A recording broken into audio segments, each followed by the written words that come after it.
খাওয়াই, বেঈমানরেও খাওয়াই, আমি অনুগতকেও খাওয়াই, নাফরমানকেও খাওয়াই, হিসাব রাখি না দেখা, এটারে কিছু মনে করি না দেখা। কিন্তু আমার জান্নাতের নিয়ামত এমন না। জান্নাতের নিয়ামত আমি একটা জালেমকেও এক সেকেন্ডের জন্য উপভোগ করতে দেব না। আমার দুনিয়ার নিয়ামত আমি সবাইকে দেই, গরুরেও দেই, ছাগলরেও দেই, কুকুররেও দেই, বিড়ালরেও দেই। রাত হলে সবাইরেই আমি ঘুম পাড়াই, দিন হলে আমি সবাইরেই ভাত খাওয়াই, সবাইরেই খাদ্য খাওয়াই।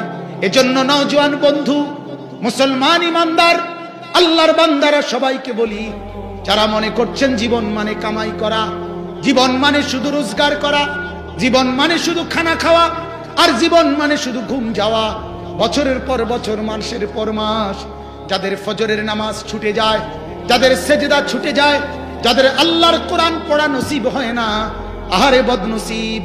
তুই একবার ভেবে দেখ, তোর মাঝে আর জানোয়ারের মাঝে তফাৎ কি?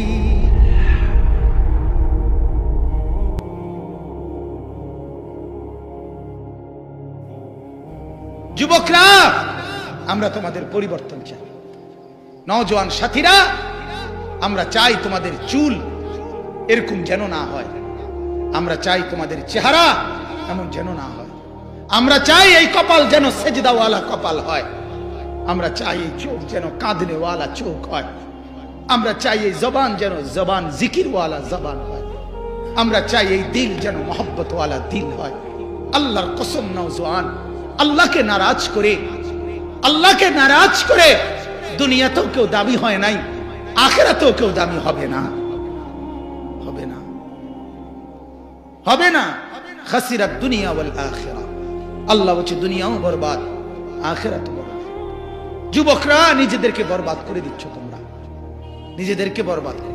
এক মোবাইলের নেশা, আমার লাখ লাখ যুবক তোমরা বরবাদ হয়ে গেছে।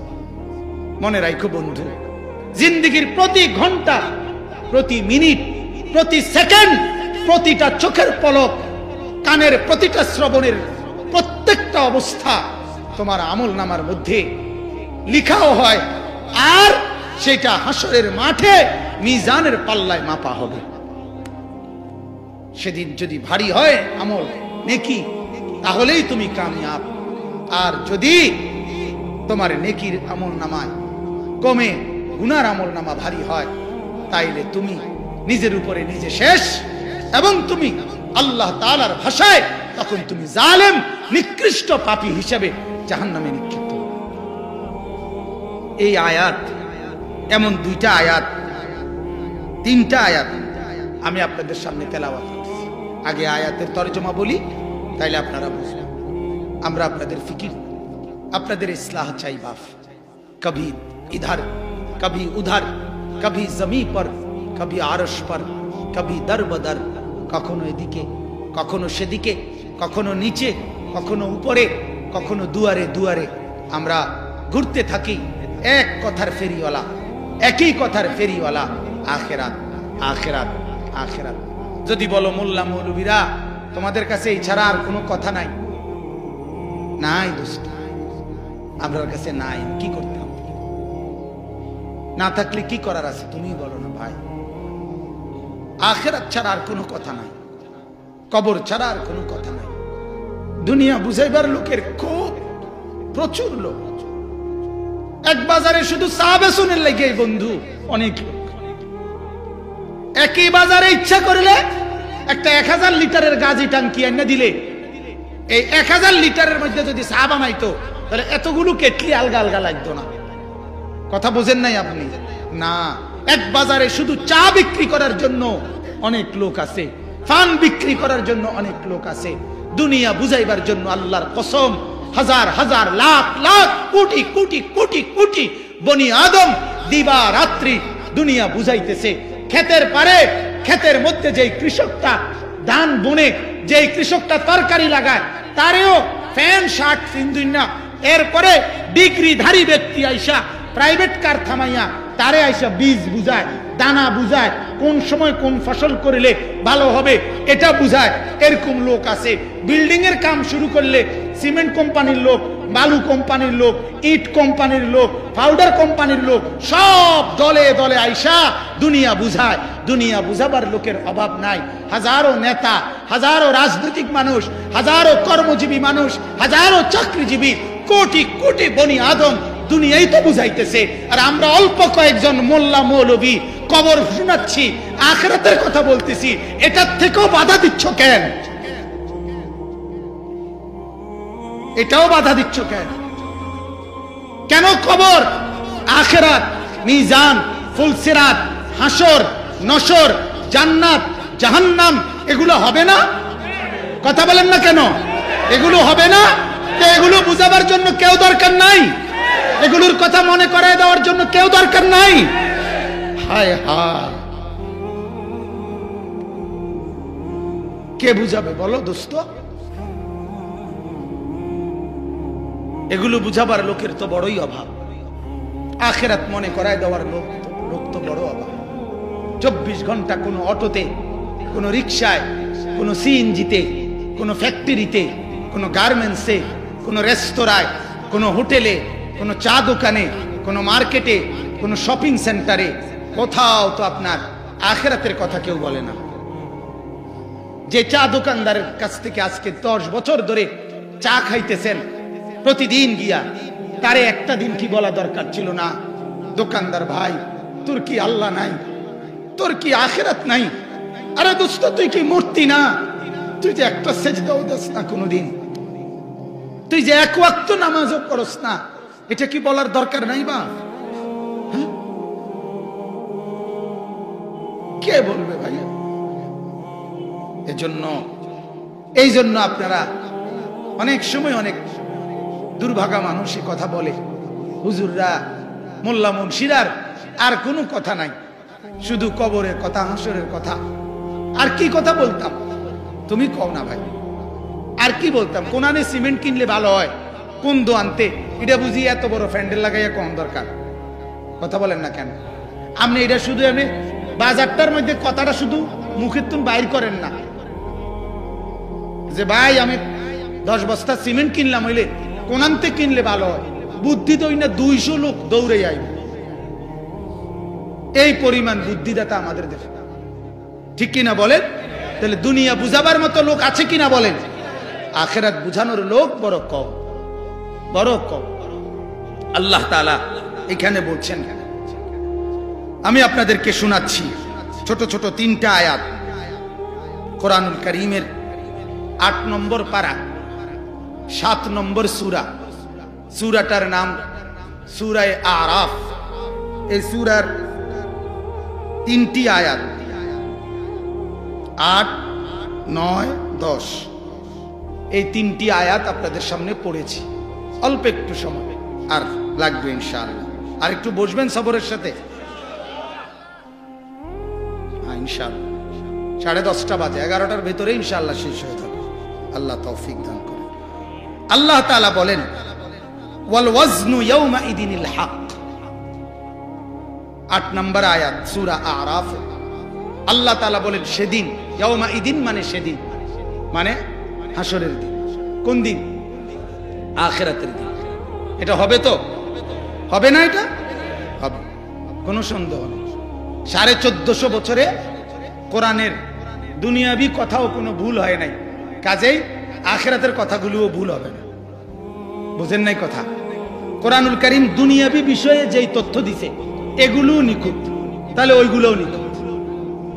কোরআনুল কারীমের মধ্যে আল্লাহ বলছে, ওয়া বানাইনা ফাওকাকুম সাবআন শিদাদা, আমি তোমাদের মাথার উপরে 7 আসমান বানিয়েছি। এখন বলেন, বিজ্ঞানীরা প্রমাণ করছে আকাশ মাটির তলে, কোনা নেই। আল্লাহ তাআলা বলেন যে আমি আল্লাহ তাআলা আলাম নাজআলিল আরদা মিহাদা, আমি আল্লাহ তাআলা জমিনকে বিছানার মতো বানিয়েছি। তো বিজ্ঞানীরা প্রমাণ করছে জমিন খাটের মতো, তো বিছানার মতো। আল্লাহ যেমনে বলছে কোরআনে যেটা, ওইটা এভাবেই আছে। তাহলে দুনিয়াবি বিষয়ে আল্লাহ বলছে সূর্য চন্দ্রকে অতিক্রম করে না, চন্দ্র সূর্যকে অতিক্রম করে না, বরং প্রত্যেকটা তার নির্দিষ্ট কক্ষপথে অবিরাম গতিতে ঘুরতেছে। এইটা আজ পর্যন্ত বাবা দাদা সদ্য গোষ্ঠী কারো আমলে কেউ বলছিনি যে একটা সময় এমন গেছিল যে সময় 72 ঘন্টা রাত আসিল। কথা বলেন না কেন? 72 ঘন্টা দিন ছিল এমন শুনছেন ঘটনা? কিচ্ছা শুনছেননি? এমন কিচ্ছাও না, এমন কিচ্ছাও না। তাইলে আল্লাহ তাআলা দুনিয়াবী বিষয়ে যেই তথ্য দিছে ওইটা সঠিক, সঠিক কিনা? রাসূলুল্লাহ সাল্লাল্লাহু আলাইহি ওয়াসাল্লামকে একদিন এক বুড়ো মানুষ নবীজির জামানায় বলছিল, বয়স্ক মুরব্বী, মুহাম্মদ তুমি যে বলো রোম আর পারস্য মুসলমানদের হাতে বিজয় হবে তোমাদের হাতে, অথচ তোমগরে দেখি খন্দকের মাটি খনন করতে গিয়ে পেটে পাথর বান্ধব ক্ষুধার তাড়নায় দুইটা খেজুর মিলাই তাড়না তোমরা রোম পারস্য বিজয় হবে, এই যে মানুষটির কথাটি বুঝাইয়া কামড়া করাইতে আসো, আসলে কিতা বুঝেন নাই কথা? তুমি আসলে এটা কিতা কইলে? একটা কথার যুক্তি তো থাকতে হইব। কি কও তুমি? কি কি বুঝাইতে আসো এটা? এই বুড়া মিয়া যে রোম পারস্য বিজয় হবে কেমনে তুমগো হাতে? যারা ভাত খাইতো ভাত খায় না, আমার এটা মাথার ধরে না মুহাম্মদ। আর আল্লাহ নবী বলেছে আর একটা বিষয়, ওই যে সব ধ্বংস হয়ে যাওয়ার পর, মাটির সাথে মিশে যাওয়ার পর হাসরের মাঠ কায়েম হবে, এরপরে বিচার আচার হবে, এটা কেমনে হইব? এটাও আমার মাথার ধরে। আল্লাহ নবী বললেন, চাচা আমি কসম করছি আপনার মৃত্যু ততক্ষণ হবে না মুসলমানদের হাতে রোম পারস্যের বিজয় যতক্ষণ হবে না। কেন আমি বললাম? 2 নাম্বার, হাসরের মাঠে আমি আপনার হাতে ধরে আপনাকে মনে করাই দেব যে চাচা এটাই হলো হাসরের মাঠ।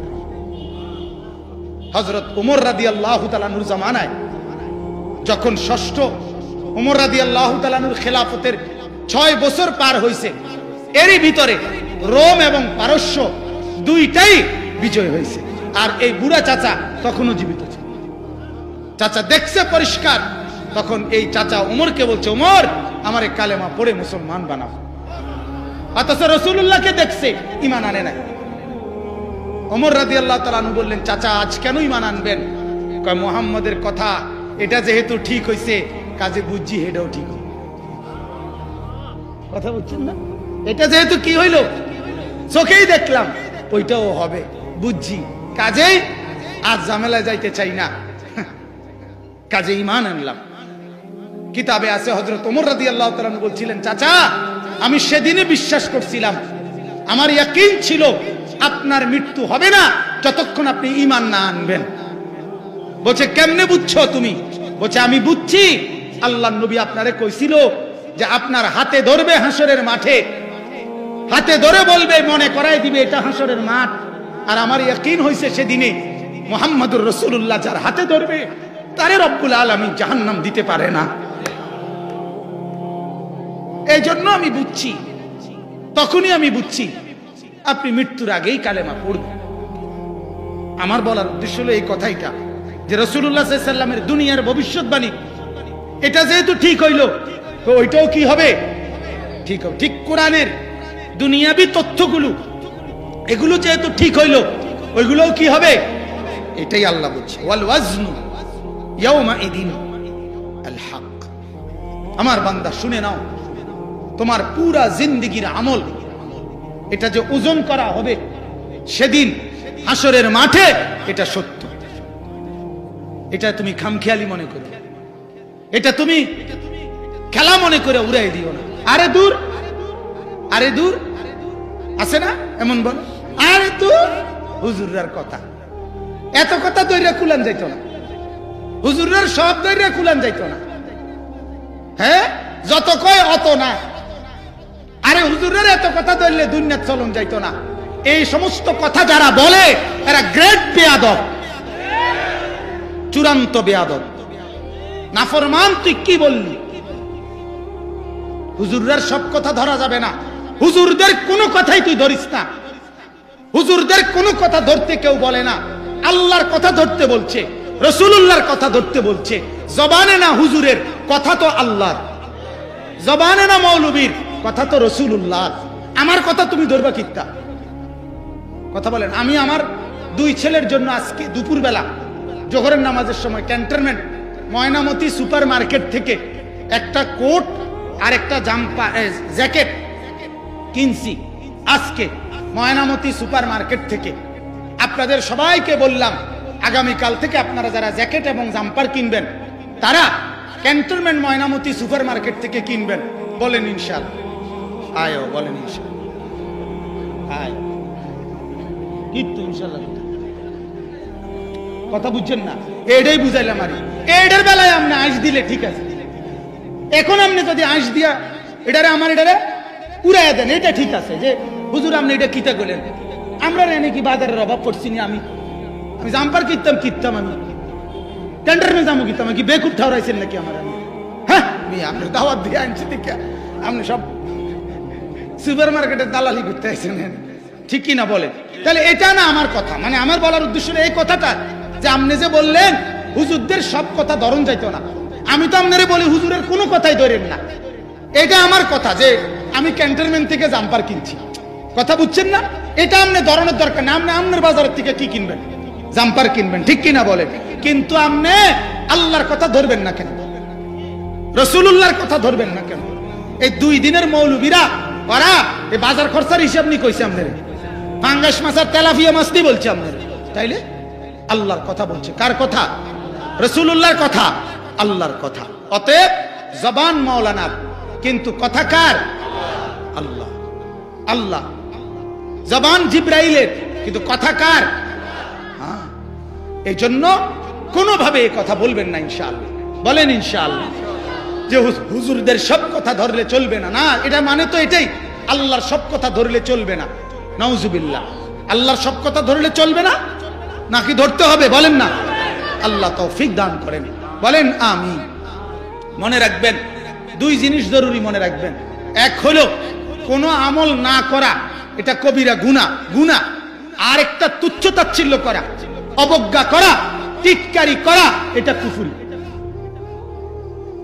আপনি বুঝছেননি আমার কথা?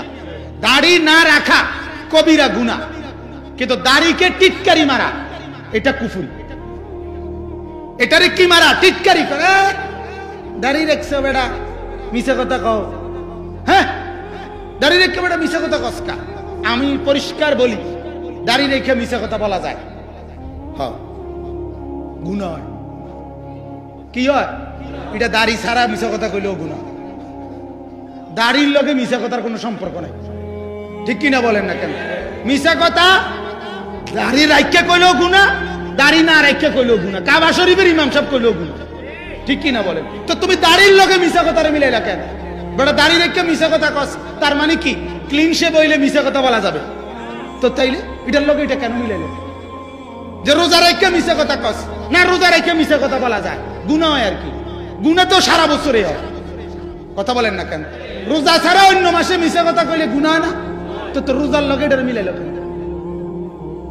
এজন্য সাবধান, তুচ্ছ করা, অবজ্ঞা করা।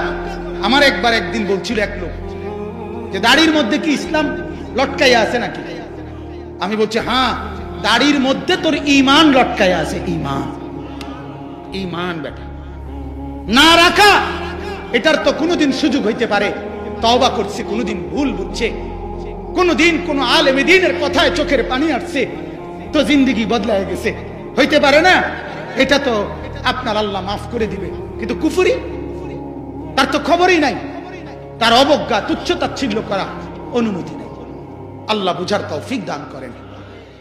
তাইলে বাপ ওয়াল ওয়াজনু ইয়াউমাইদিনিল হক, আল্লাহ বলছে সেদিন তোমাদের প্রত্যেকের জাররা জাররা, বিন্দু বিন্দু আমল ওজন করা হবে মিজানের পাল্লায়। এই কথাটা আমি আল্লাহর এই ফয়সালাটা এটা সত্য। এটা কি? এরপরে আল্লাহ বলেন ফামান সাকুলাত মাওয়াজিনুহু ফাউলাইকা হুমুল মুফলিহুন। রব্বুল আলামিন বলেন সেদিন মিজানের পাল্লায় আমলনামা যখন ওজন করা হবে, সেদিন যার নেকির ওজন ভারী হয়ে যাবে, আল্লাহ বলেন ফাউলাইকা হুমুল মুফলিহুন, তারাই হবে একমাত্র কামিয়াব। বলেন আলহামদুলিল্লাহ। যেদিন বন্ধু মিজানের পাল্লা থেকে যেদিন তোমার আমলনামা মাপলে তোমার নেকি ভারী হবে। আল্লাহর নবী বলেন মিজানের পাল্লাটা এমন, মিজানের পাল্লার মধ্যেই আল্লাহর কুদরতে জিহ্বাও থাকবে, মান্তিকুন কথা বলার শক্তিও থাকবে। মিজানের পাল্লা থেকেই শব্দ উচ্চারিত হবে। যখনই তার মধ্যে আমলনামা দেওয়া হবে তখনই মিজানের পাল্লা, সেখান থেকে আওয়াজ আসবে, এই লোকের নেকি ভারী হয়েছে, এই লোকের জান্নাত ওয়াজিব হয়ে গেছে। আবার যার গুনাহ ভারী হবে, মিজানের পাল্লা থেকেই কুদরতি আওয়াজ আসবে, এই লোকের গুনাহ ভারী হয়ে গেছে, জাহান্নাম তার জন্য আবশ্যক হয়ে গেছে। নাউজুবিল্লাহ। আল্লাহ বলেন ফামান সাকুলাত মাওয়াজিনুহু ফাউলাইকা হুমুল মুফলিহুন। সেদিন যার আমলনামায় মিজানের পাল্লায় রাখার পরে নেকির পাল্লা যার ভারী হবে সেই হবে একমাত্র কামিয়াব। আমার বন্ধু, কামিয়াবি জান্নাতি হলে, কামিয়াবি নেকির পাল্লা ভারী হলে, কামিয়াবি ফুলসিরাত পার হলে, আল্লাহর কসম এর আগে কোনো কামিয়াবি নাই। দুনিয়ার সবটা মিললে কামিয়াবি না। আল্লাহর নবী সাল্লাল্লাহু আলাইহি সাল্লাম বলেছেন, আল্লাহর নবী কসম করে বলেছেন, আল্লাহর নবী একদিন সাহাবীদেরকে বলছিলেন, ও আমার সাহাবীরা, একটা কান কাটা মরা ছাগল আমি যদি তোমাদেরকে বলি বিক্রি করব, কিনবা কিনা? কেউ আছো কিনা আমার থেকে একটা কান কাটা মরা ছাগল কিনবা? সাহাবীরা বললেন লা নাখুযুহা বিদিরহামিন, ইয়া রাসূলুল্লাহ, কান কাটা মরা ছাগল একটা টাকা দিয়েও আমরা কিনবো না। আল্লাহর নবী তখন বললেন ফাওয়াল্লাহি ফাওয়াল্লাযী নাফসি বিয়াদিহি, যার হাতে আমি মুহাম্মদের জান সেই মালিকের কসম করে বলি, লাদ দুনিয়া আহওয়ানু ইনদাল্লাহি মিন হাদা আলাইকুম, কান কাটা মরা ছাগলটার মূল্য যেমন তোমাদের কাছে মোটেই নাই, আমি আল্লাহ আমার আল্লাহর কাছে এই দুনিয়াটা তার চাইতেও বেশি নিকৃষ্ট, এটার কোনো মূল্য নাই। আল্লাহ বলে এটা আমি এমনি দিয়া রাখছি, এমনি খাওয়াই। এই জন্য দেখোস না আমি ইমানদাররাও খাওয়াই, বেঈমানরাও খাওয়াই, আমি অনুগতকেও খাওয়াই, নাফরমানকেও খাওয়াই, হিসাব রাখি না দেখা, এটারে কিছু মনে করি না দেখা। কিন্তু আমার জান্নাতের নিয়ামত এমন না, জান্নাতের নিয়ামত আমি একটা জালেমকেও এক সেকেন্ডের জন্য উপভোগ করতে দেব না। আমার দুনিয়ার নিয়ামত আমি সবাইকে দেই, গরুরেও দেই, ছাগলরেও দেই, কুকুররেও দেই, বিড়ালরেও দেই। রাত হলে সবাইরেই আমি ঘুম পাড়াই, দিন হলে আমি সবাইরেই ভাত খাওয়াই, সবাইরেই খাদ্য খাওয়াই। এজন্য নওজোয়ান বন্ধু, মুসলমান ইমানদার আল্লাহর বান্দারা সবাইকে বলি, যারা মনে করছেন জীবন মানে কামাই করা, জীবন মানে শুধু রোজগার করা, জীবন মানে শুধু খানা খাওয়া, আর জীবন মানে শুধু ঘুম যাওয়া, বছরের পর বছর, মাসের পর মাস, যাদের ফজরের নামাজ ছুটে যায়, যাদের সেজদা ছুটে যায়, যাদের আল্লাহর কোরআন পড়া নসিব হয় না, আহারে বদনসিব, তুই একবার ভেবে দেখ তোর মাঝে আর জানোয়ারের মাঝে তফাৎ কি।